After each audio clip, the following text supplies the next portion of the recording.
प्यारे बच्चों, कल की क्लास में मैं आपको परिभाषा या थ्योरेटिकल टॉपिक काफ़ी सिखा रहा था। याद करिए, सबसे पहले हम लोग कल चर्चा किए थे आवर्त गति का। तो आवर्त गति के संदर्भ में आप सभी को याद भी हो जाना चाहिए और याद रहना भी चाहिए कि यदि कोई वस्तु किसी निश्चित पथ पर और निश्चित समय में अपनी गति को दोहराते हुए गति करती है, यदि कोई वस्तु निश्चित समय में निश्चित पथ पर अपनी गति को दोहराते हुए गति करती है, तो वस्तु की इस प्रकार की गति आवर्त गति कहलाती है। आवर्त गति के उदाहरण में ग्रहों की सूर्य के चारों ओर की गति, उपग्रहों की ग्रहों के चारों ओर की गति, इलेक्ट्रॉनों की नाभिक के चारों ओर की गति और घड़ी के सुइयों के नोक की गति। Is that clear? फिर उसके बाद यदि कोई वस्तु किसी निश्चित बिंदु के इधर उधर अपनी गति को दोहराते हुए गति करता है, तो वस्तु की यह गति क्या कहलाती है? वस्तु की यह गति दोलन या कंपन गति कहलाती है। और दूसरी आवर्त गति थी सरल आवर्त गति, कि यदि आवर्त गति करते हुए वस्तु का त्वरण विस्थापन के समानुपाती और दिशा माध्य स्थिति की ओर बनी रहे, तो उसे हम कौन सी गति कहते हैं? बच्चों, कल हम जो है सरल लोलक और लोलक से संबंधित बहुत सारी परिभाषाएं और स्टेप्स आपको सिखा रहे थे और समझा रहे थे। तो जैसा कि आप सभी ने देखा कि अब हम आपको सरल लोलक के बारे में बताना चाहते हैं। सरल लोलक के बारे में बताना चाहते हैं तो यहाँ बेटा उन्हें कल बताए थे कि अगर कोई डोरी या धागा हो और उससे कोई एक गोलक बांध दिया जाए, तो इसी समायोजन या इसी जो है प्रबंध को हम जो है क्या कहते हैं? सरल लोलक। ठीक है, सिंपल पेंडुलम। यहाँ आपको दिखाए थे कि अगर ये छत हो, क्या हो अंजलि? इस पर छत। इस छत से कोई रस्सी या धागा बंधा हो, बंधा है, धागा या रस्सी जो है बंधा है, कल हमने बल्कि दिखाया भी था। और इस धागे या रस्सी से कोई धातु का गोलक बांध दिया जाए, तो यही समायोजन क्या कहलाता है? यही फिगर क्या कहलाता है? सरल लोलक। बच्चों, यहाँ हम कल आपको कई सारी परिभाषाएं सिखा रहे थे, ध्यान से एक एक देखिए जरा। यदि किसी धागे या रस्सी से देवेश पांडे कोई धातु का गोला बंधा हो, तो यही प्रबंध क्या कहलाता है? सरल लोलक। धागा सहित गोलक स्क्वायर लोलक, यही बताए थे ना।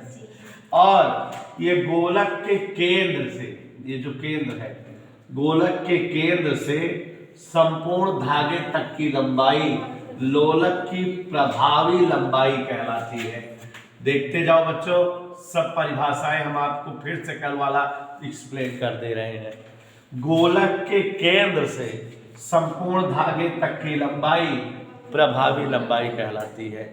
और अगर लोलक रुकी अवस्था में, एकदम विराम में हो, डोंट हिल डुल, तो लोलक की यह अवस्था साम्यावस्था या साम्य स्थिति या माध्य स्थिति या माध्यावस्था कहलाती है।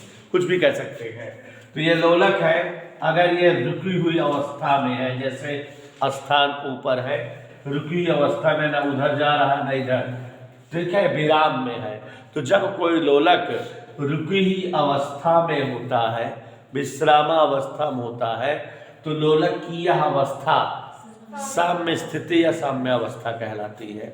और याद करो, लोलक को हम साम्य स्थिति से किसी भी ओर, चाहे इधर और चाहे उधर, जितनी दूर तक अधिकतम विस्थापित कर दे, उसे लोलक का आयाम कहा जाता है। उन्हें देख रहे हो कितना वर्ड बन रहा है। तो यहाँ लोलक को हम ज्यादा से ज्यादा मान लो यहाँ देख चले आए स्थान ए तक, ये यहाँ पर खींच लाए हम, ये यहाँ पर ले आए। कहाँ तक खींच लाए बेटा? ओ से ए तक ले गए, तो यही ओ से ए तक की दूरी आयाम कहलाती है। ए लोलक का जो है अधिकतम विस्थापन क्या कहलाता है? एम्पलीट्यूड आयाम।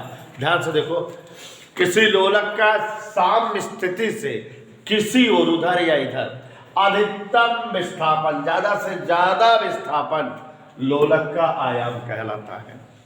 मानिए अगर यहां से यहां तक 5 सेमी हम खींच लाए हो लोलक को, तो ये इसका जो है आयाम हुआ 5 सेमी, ठीक। और यहां अगर हम लोलक को छोड़ दें, तो जब लोलक को साम्य स्थिति के किसी ओर विस्थापित किया जाए और छोड़ दिया जाए, तो ये लोलक यहाँ थोड़ी रुकेगा, ऐसे चलने लगेगा, चलते चलते ये साम्य स्थिति को पार कर जाएगा और साम्य स्थिति के दूसरी ओर कुछ दूर तक आएगा। माने मान लो ये यहां तक आया बेटा, कहां तक आया, उधर बी तक। ओ से हम कहां तक ले गए थे, ए छोड़ दिए तो ए जो है साम्य स्थिति से होता हुआ कहां तक आया, बी। और फिर यहां से लौटे भी, रुकेगा थोड़ी, लौटेगा और अगर ये जो है फिर से कहां तक आ जाए बेटा, साम्य स्थिति तक। ओ से ए जाए, ए से बी जाए, बी से ओ आए, इतने को एक दोलन कहा जाता है।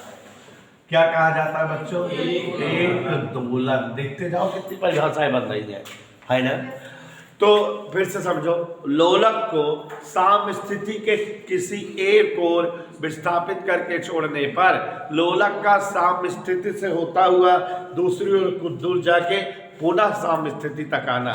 ओ से ए तक जाए और फिर ए से बी तक दूसरी ओर, अब जैसे यहाँ तक पहुंचे, इसे ही हम जो है क्या कहते हैं, एक दोलन।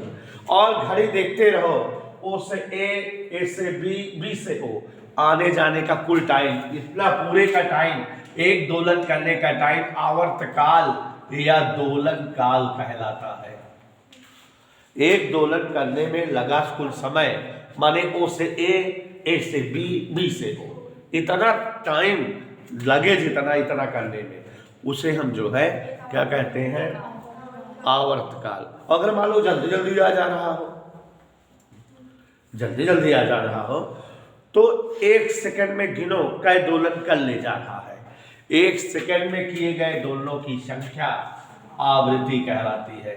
माने वो 1 सेकंड में जितने भी दोलन कर ले जाए उसे हम क्या कहेंगे, ठीक। जैसे हम ऊपर से रस्सी बांधे चुल्ला में और रस्सी से नीचे पटरा बांध दें, पटरे पर किसी बच्चे को बैठा दें, तो ये बच्चा यहाँ गोलक हो गया, रस्सी जो है प्रभावी लंबाई हो गई और ये बन गया सरल लोलक, और झूला हो गया ये, और हम इसको पकड़े और उधर लेके चले जाएं वहाँ तक, कुर्सी तक, तो ये आयाम हो गया। वहाँ से छोड़ दें तो ऐसे इधर होते हुए दीवार की ओर, फिर ऐसे ऐसे ऐसे झूलने लगेगा वो, ठीक है, ऐसे होगा। तो यहाँ हमने बताया कि एक दोलन जितना करने में समय लगता है वो दोलन का, और 1 सेकंड में जितना दोलन करता है उसे आवृत्ति। स्क्वायर जी अगर इस लोलक को यहाँ से पकड़े और इधर ले जाके छोड़ दें तो क्या करेगा वो, इधर आएगा, किधर आएगा, साम्य स्थिति की ओर। लेकिन अगर लोलक को हम पकड़े और इधर खींचे और यहाँ से छोड़ दें तब किधर आएगा, तब भी साम्य स्थिति की ओर। तो लोलक सदैव किसी बल के कारण किधर आने का प्रयास करता है, और लोलक जिस बल के कारण साम्य स्थिति की ओर आने का प्रयत्न करता है उसे प्रत्यानयन बल या रिस्टोरिंग फोर्स कहते हैं, ठीक है। प्रत्यानयन बल या रिस्टोरिंग फोर्स कहते हैं, समझ में आ रहा है। और जैसे इधर देखो जरा उन्हें सा, ये वस्तु है ना, इसको हम आपने कितना दूर खींचा, मान लो 5 सेमी, तो ये 5 सेमी क्या होगा, आयाम। छोड़ दोगे तो ये ऐसे ऐसे ऐसे ऐसे ऐसे उधर जाएगा, ऐसे ऐसे यहाँ तक आएगा एक दोलन, लेकिन इधर भी कुछ दूर जाएगा, लेकिन अब ये 5 तक नहीं जाएगा अपने आप, 4 है जाएगा। माने आयाम अब कितना हो गया, फिर ऐसे ऐसे ऐसे ऐसे अब की बार 3 है जाएगा, फिर ऐसे ऐसे ऐसे अब की बार 2 है। तो ये जो वस्तु कंपन कर रही है, इसके कंपनों के आयाम समय के साथ क्या होते जा रहे हैं, 5 4 3 2 1 0, वस्तु रुक जाएगी। तो जब कोई कंपनकारी वस्तु माने सरल लोलक इस प्रकार कंपन करे कि उसके कंपनों के आयाम समय के साथ घटते रहे, कम होते रहे, तो ऐसे कंपन अवमंदित कंपन कहलाते हैं। उन्हें ऐसा समझ में आया बेटा? यदि कोई कंपनकारी वस्तु इस प्रकार कंपन करे कि उसके कंपनों के आयाम समय के साथ घटती रहे, कम होते रहे, तो ऐसे कंपन क्या कहलाते हैं सुषुप्ता? एक और परिभाषा मिल गई ना। एक चीज और, अवमंदित कंपन हुए क्यों? क्योंकि बेटा जब जो है हम वस्तु को इधर ले गए थे और छोड़े थे, तो ये जो हवा है, वायु के विरोध में लोलक को चलना पड़ता था। तो लोलक की जो ऊर्जा है वायु के विरोध में कार्य करने में खर्च हो गई थी, इसलिए आयाम हमेशा बार बार कम होता जा रहा था। अब अगर मान लो यहां हर जगह निर्वात हो, हवा हो नहीं करी, और लोलकुआ पकड़ी खाई चलाई 500 छोड़ दे, तो लोलकुआ कंपन करे, तो ओमे ओका जो ना हवा के विरोध सहायक ना पड़ता था, तो कोई आयाम घटे न घटे ना। तो यदि कोई वस्तु कंपन कर रही हो और उसके कंपनों के आयाम समय के साथ ना बदले, ना घटे, तो ऐसे कंपन मुक्त कंपन कहलाते हैं, फ्री कंपन, आजाद कंपन कहलाते हैं। यहां बीच में आपको दो नई चीजें बताना चाहता हूं। जैसे जो है सुषुप्ति, बताना चाहता हूं आवर्ती बल। कैसा बल सुषुप्ति? आवर्ती बल। क्या है आवर्ती बल? चित्र देखकर समझो तो मैं बता दूं, समझोगे? जैसे एक लड़का पकड़े, खड़ा हो गया और हम आए होगा धक्का, कौन गति मारे? पीछे कर, पश्चिम दिशा में। तो हमने जो है 5 न्यूटन का, हमने जो है इस दिशा में 5 न्यूटन का बल लगाया। क्या न्यूटन का? बेचारा हेमूर आई हुआ, जब हेमूर आ गया तो फिर क्या कहते खड़ा कि मैं धक्का, अब सामने कहती 4 न्यूटन के, ठीक, हेमूर चला है तो वह 35 मारे, 3 न्यूटन का, ठीक है, समझा तक नहीं? यहाँ का आई के वजह तो इधर से मारे 2 न्यूटन, ठीक है, फिर वो यहाँ पहुंच गए, फिर मारे 5 न्यूटन के। अब देखो इस बल की औकात देखो, इस बल की विशेषता देखो, और सुषुम्नी बताओ क्या खासियत है। किसी वस्तु पर बल लगाया जा रहा है, लेकिन कभी 5 है तो कभी 4, कभी 3, कभी 2, माने बल का परिमाण बदल रहा है, दिशा जो बदल रही, क्या कभी यूं तो कभी यूं तो कभी यूं तो कभी यूं। तो ये जो बल लगाया जा रहा है किसी वस्तु पर, समय के साथ इसकी दिशा और परिमाण दोनों क्या हो रहे हैं, लेकिन गड़बड़ी हो गई। 5 रहन हेमूर, 4 रहन हेमूर, 3 रहन हेमूर, 2 रहन हेमूर, फिर कुछ देर बाद देखा पहले वाली कंडीशन रिपीट होगी, कहा 5 फिर आ गया, वह दिशा में आ गया। तो माने अगर किसी वस्तु पर ऐसा बल लगाया जाए जिसकी दिशा और परिमाण समय के साथ बदलती रहे, किंतु एक निश्चित समय के पश्चात बल अपनी प्रारंभिक दिशा और परिमाण को पुनः प्राप्त कर ले, तो ऐसे बल को मजा आएगी। आवर्त शब्द मतलब रिवाइज करना, दोहराया जाना, बताइए। तो यदि किसी वस्तु पर लगाए गए बल की दिशा और परिमाण दोनों समय के साथ बदलती रहे और एक निश्चित समय के पश्चात बल अपनी प्रारंभिक दिशा और प्रारंभिक परिमाण को फिर से प्राप्त कर ले, तो ऐसे बल क्या कहलाते हैं? याद रहेगा। आवर्ती बल के बारे में जान गए कि नहीं? देखो बड़ी छोटी मोटी परिभाषाएं इस लेसन में है, ज्यादा उन्हें सब। उसके बाद एक बहुत मजेदार टॉपिक, स्वाभाविक आवृत्ति। क्या उन्हें सर? Natural frequency. कौन सी फ्रीक्वेंसी? कौन सी? स्वाभाविक आवृत्ति। ऐसा है बच्चों, साइंटिस्टों ने पता लगाया है दुनिया की प्रत्येक वस्तु में, हम, आप, कुर्सी, बेंच, मेज, घर, मकान, दीवार, पंखा, सब सदैव कंपित होती रहती है। माने कंपन करती रहती है, और उनका जो कंपन करती रहती हैं उनका जो आयाम है इधर जाना या इधर जाना बहुत कम है। मतलब अगर हम जैसे कंपन करी, अगर हम ऐसे ऐसे है ऐसे ऐसे ऐसे ऐसे करत रही तो का सबके दिखाई कर जो सर कंपन कर रहा है। क्यों? क्योंकि मैं जब इधर जा रहा था मेरा आयाम 5 सेंटीमीटर, इधर आया मेरा आयाम 5 सेंटीमीटर, तो आयाम 5-5 सेंटीमीटर का दिखावे करे। लेकिन अगर हम ऐसे जाए तो आयाम हमारा 1.5 है तो कम समझ में आए कि तो कसम को लगे सर जी ना चल रहा है। और अगर हमारा आयाम मिलीमीटर में है तो देखा कितने में, मिलीमीटर में चलता ही ना समझ में आता है ना।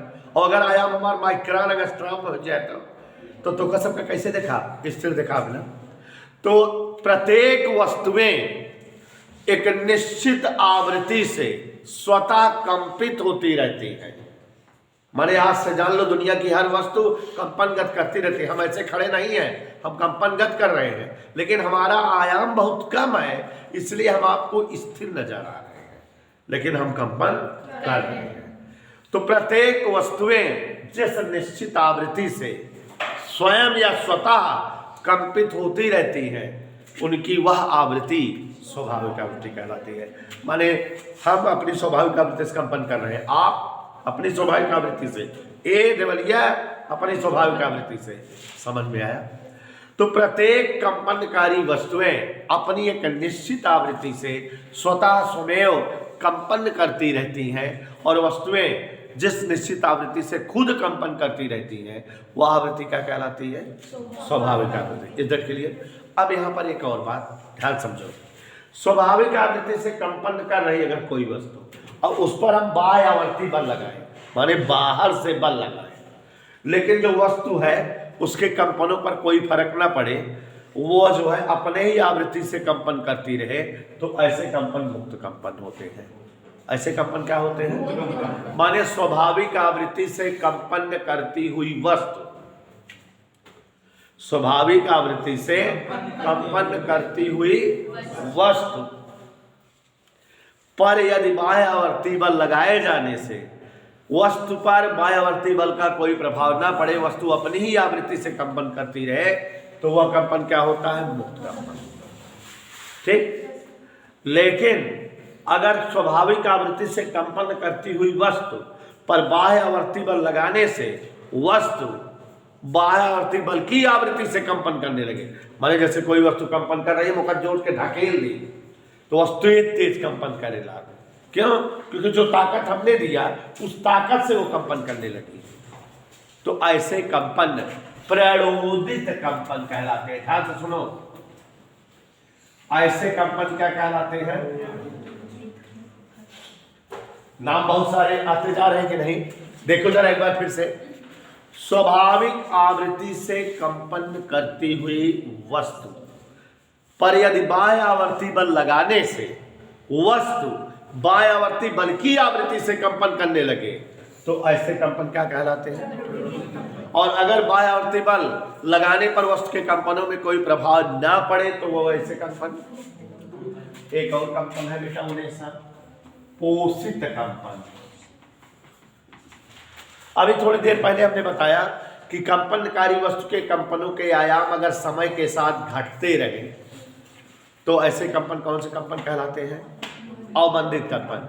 लेकिन अगर जैसे आयाम घट रहा हो, बीच में आकर थोड़ी ताकत लगा दी, फिर से आयाम बढ़ जाए, माने अगर हम किसी वस्तु पर बाह्य बल लगाकर उसके कंपनों को पाले रहे, पोषित रखें, तो ऐसे कंपन क्या कहते हैं?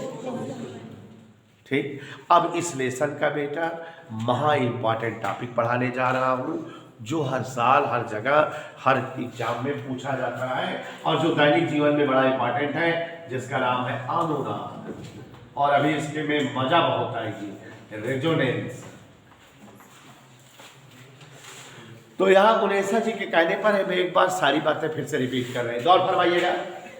यदि कोई वस्तु, ध्यान दीजिएगा, निश्चित पथ पर निश्चित समय में अपनी गति को दोहराते हुए गति करता है तो वस्तु की यह गति, जैसे ग्रहों की गति सूर्य के चारों ओर, उपग्रहों की गति ग्रहों के चारों ओर, इलेक्ट्रॉनों की गति घड़ी सुइयों के नोक की गति, और यदि कोई वस्तु किसी निश्चित बिंदु के इधर उधर अपने गति को दोहराते हुए करता है तो क्या कहती है?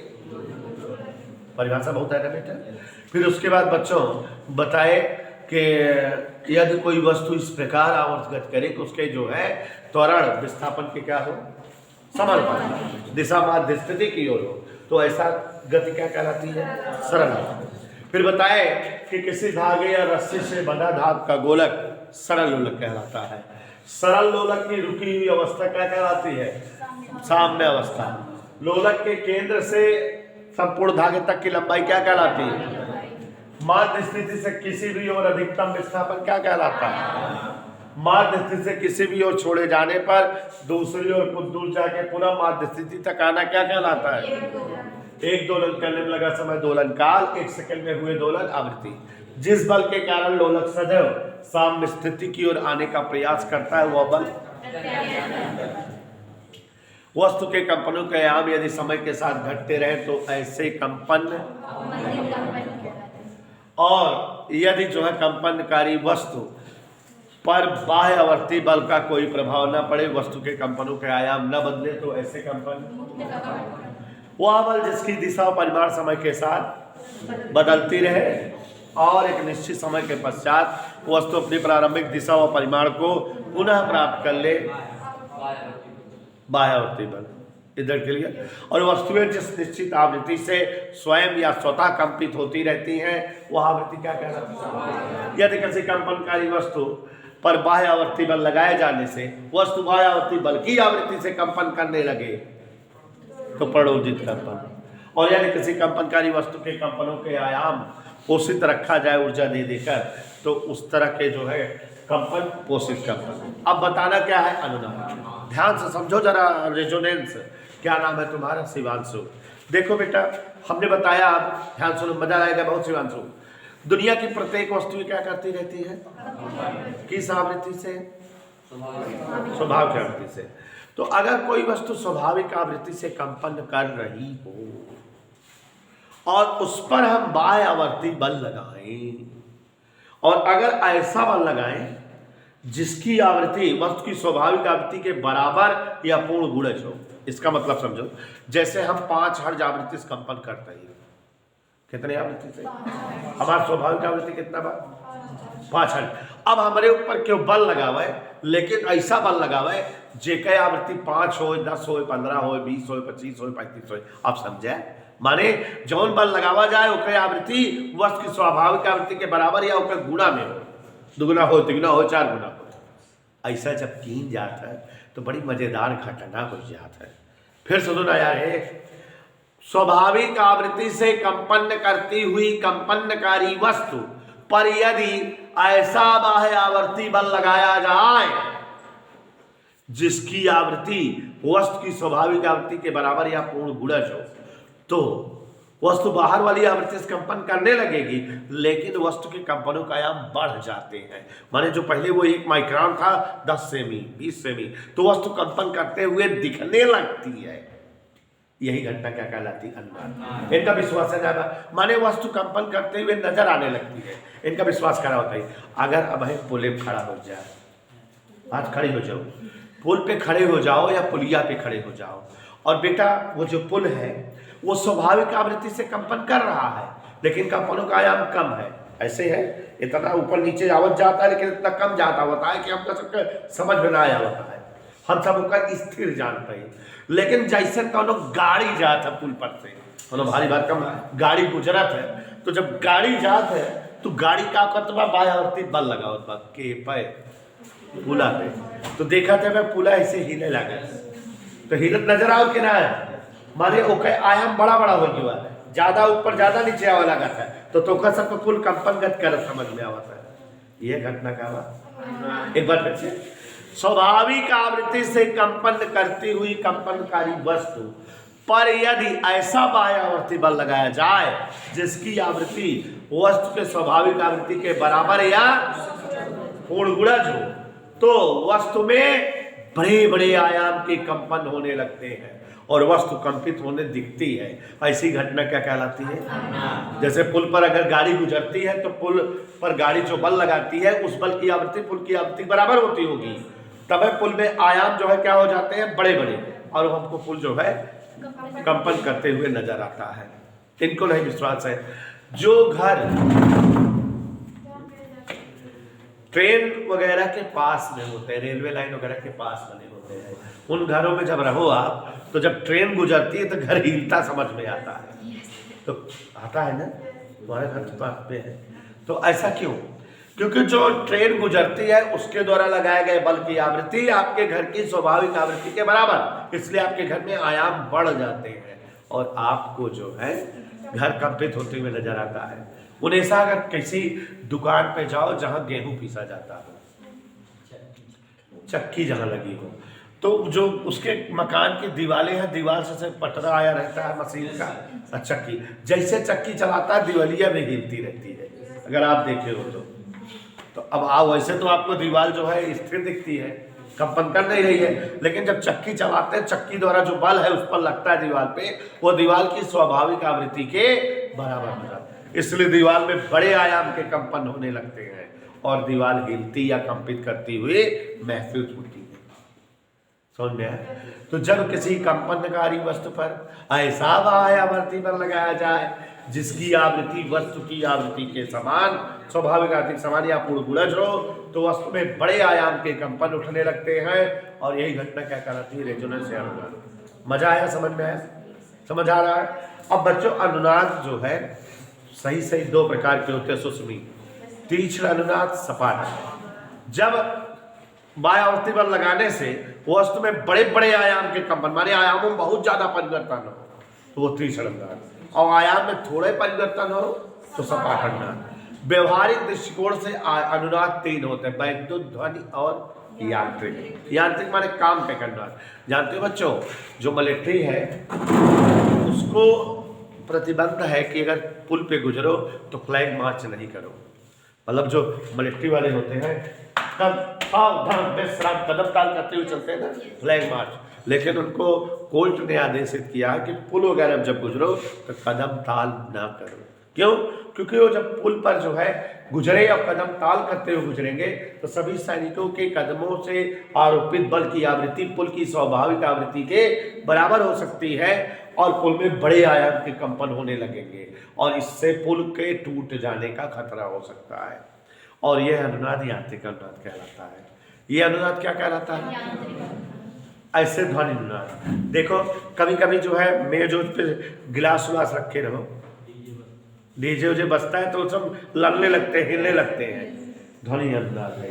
ध्वनि के कारण आरोपित बल की आवृत्ति गिलास की स्वाभाविक आवृत्ति बराबर हो जाती है और हिलने लगती है। या कभी आप जो है बाल्टी या सुराही नल के नीचे लगा दो और देखो ना, नल खोल दो, आपको समझ में आ जाता है बाल्टी आधी भरी है या समझ में आता है बाल्टी भरी है, आवाज से पता लग जाता है ना, महसूस करते हो।